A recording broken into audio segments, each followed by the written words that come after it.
It was close upon noon, but Nickel Bryn had not yet left his chambers.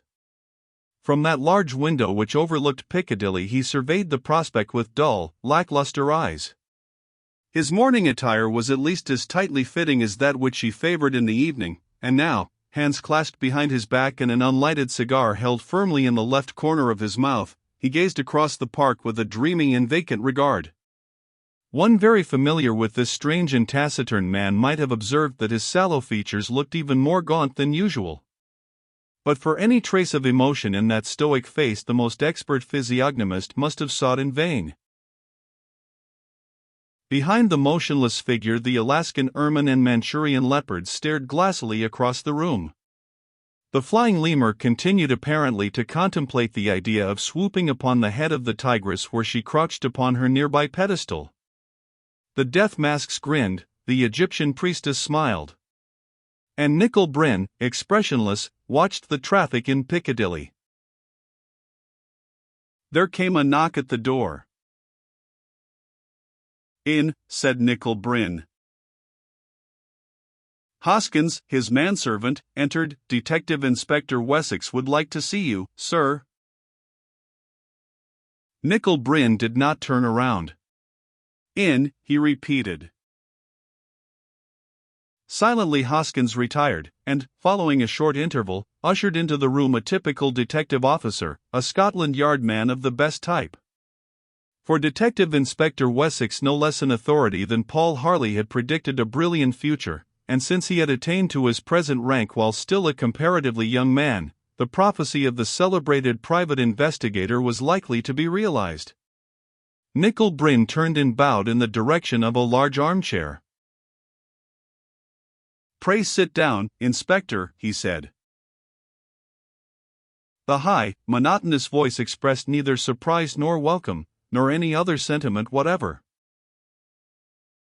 Detective Inspector Wessex returned the bow, placed his bowler hat upon the carpet, and sat down in the armchair. Nickel Bryn seated himself upon a settee over which was draped a very fine piece of Persian tapestry, and stared at his visitor with eyes which expressed nothing but a sort of philosophic stupidity, but which, as a matter of fact, photographed the personality of the man indelibly upon that keen brain. Detective Inspector Wessex cleared his throat and did not appear to be quite at ease. "What is it?" inquired Nickel Bryn, and proceeded to light his cigar. "Well, sir," said the detective, "frankly, it's a mighty awkward business, and I don't know just how to approach it." "Shortest way," drawled Nickel Bryn. "Don't study me." "Thanks," said Wessex, "I'll do my best. It's like this," he stared frankly at the impassive face. "Where is Mr. Paul Harley?" Nickel Bryn gazed at the lighted end of his cigar meditatively for a moment and then replaced it in the right and not in the left corner of his mouth. Even to the trained eye of the detective inspector he seemed to be quite unmoved, but one who knew him well would have recognized that this simple action betokened suppressed excitement. "He left these chambers at 10:15 on Wednesday night," replied the American. "I had never seen him before and I have never seen him since." "Sure?" "Quite." "Could you swear to it before a jury?" "You seem to doubt my word." Detective Inspector Wessex stood up. "Mr. Bryn," he said, "I am in an awkward corner. I know you for a man with a fine sporting reputation, and therefore I don't doubt your word. But Mr. Paul Harley disappeared last night." At last Nickel Bryn was moved. A second time he took the cigar from his mouth, gazed at the end reflectively, and then hurled the cigar across the room into the hearth. He stood up, walked to a window, and stared out. "Just sit quiet a minute," came the toneless voice. "You've hit me harder than you know. I want to think it out." At the back of the tall, slim-figured Detective Inspector Wessex stared with a sort of wonder. Mr. Nickel Bryn of Cincinnati was a conundrum which he found himself unable to catalogue, although in his gallery of queer characters were many eccentric and peculiar. If Nickel Bryn should prove to be crooked, then automatically he became insane. This Wessex had reasoned out even before he had set eyes upon the celebrated American traveler. His very first glimpse of Nickel Bryn had confirmed his reasoning, except that the cool, calm strength of the man had done much to upset the theory of lunacy. Followed an interval of unbroken silence. Not even the ticking of a clock could be heard in that long, singularly furnished apartment. Then, as the detective continued to gaze upon the back of Mr. Nickel Bryn, suddenly the latter turned. "Detective Inspector Wessex," he said, "there has been a cloud hanging over my head for 7 years. That cloud is going to burst very soon, and it looks as if it were going to do damage." "I don't understand you, sir," replied the detective, bluntly. "But I have been put in charge of the most extraordinary case that has ever come my way, and I'll ask you to make yourself as clear as possible." "I'll do all I can," Nickel Bryn assured him. "But first tell me something, why have you come to me for information in respect to Mr. Paul Harley?" "I'll answer your question," said Wessex, and the fact did not escape the keen observing power of Nickel Bryn that the detective's manner had grown guarded. He informed Mr. Innes, his secretary, before setting out, that he was coming here to your chambers. Nickel Bryn stared blankly at the speaker. "He told him that? When?" "Yesterday." "That he was coming here?" "He did." Nickel Bryn sat down again upon the settee. "Detective Inspector," said he, "I give you my word of honor as a gentleman that I last saw Mr. Paul Harley at 10:15 on Wednesday night. Since then, not only have I not seen him, but I have received no communication from him." The keen glance of the detective met and challenged the dull glance of the speaker. "I accept your word, sir," said Wessex, finally, and he sighed and scratched his chin in the manner of a man hopelessly puzzled. Silence fell again. The muted sounds of Piccadilly became audible in the stillness. Cabs and cars rolled by below, their occupants all unaware of the fact that in that long, museum-like room above their heads lay the key to a tragedy and the clue to a mystery.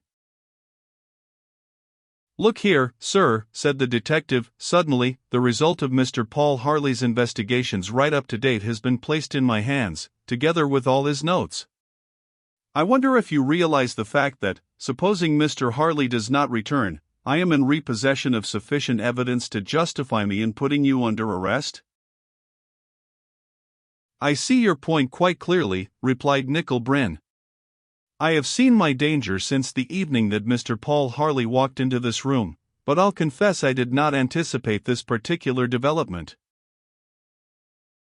"To get right down to business," said Wessex, "if Mr. Paul Harley did not come here, where, in your idea, did he go?" Nickel Bryn considered the speaker meditatively. "If I knew that," said he, "maybe I could help. I told him here in this very room that the pair of us were walking on the edge of hell. I don't like to say it, and you don't know all it means, but in my opinion he has taken a step too far." Detective Inspector Wessex stood up impatiently. "You have already talked in that strain to Mr. Harley," he said, a bit brusquely. "Mr. Innes has reported something of the conversation to me. But I must ask you to remember that, whereas Mr. Paul Harley is an unofficial investigator, I am an officer of the Criminal Investigation Department, and figures of speech are of no use to me. I want facts. I want plain speaking. I ask you for help and you answer in parables. Now perhaps I am saying too much, and perhaps I am not, but that Mr. Harley was right in what he believed, the circumstances of his present disappearance go to prove. He learned too much about something called fire tongue." Wessex spoke the word challengingly, staring straight into the eyes of Nickel Bryn, but the latter gave no sign, and Wessex, concealing his disappointment, continued, "You know more about fire tongue than you ever told Mr. Paul Harley." All you know I have got to know. Mr. Harley has been kidnapped, perhaps done to death. Why do you say so? Asked Nickel Bryn, rapidly. Because I know it is so. It does not matter how I know. You are certain that his absence is not voluntary? We have definite evidence to that effect. I don't expect you to be frank with me, Detective Inspector, but I'll be as frank with you as I can be. I haven't the slightest idea in the world where Mr. Harley is. But I have information which, if I knew where he was, would quite possibly enable me to rescue him. Provided he is alive, added Wessex, angrily. What leads you to suppose that he is not? If he is alive, he is a prisoner. Good God, said Nickel Bryn in a low voice. It has come. He took a step toward the detective. Mr. Wessex, he continued, I don't tell you to do whatever your duty indicates, I know you will do it. But in the interests of everybody concerned, I have a request to make. Have me watched if you like, I suppose that's automatic. But whatever happens, and wherever your suspicions point, give me 24 hours. As I think you can see, I am a man who thinks slowly, but moves with a rush. You can believe me or not, but I am even more anxious than you are to see this thing through.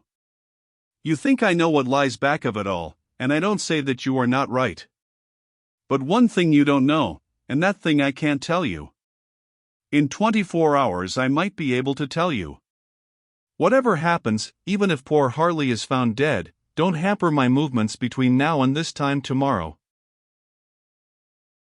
Wessex, who had been watching the speaker intently, suddenly held out his hand.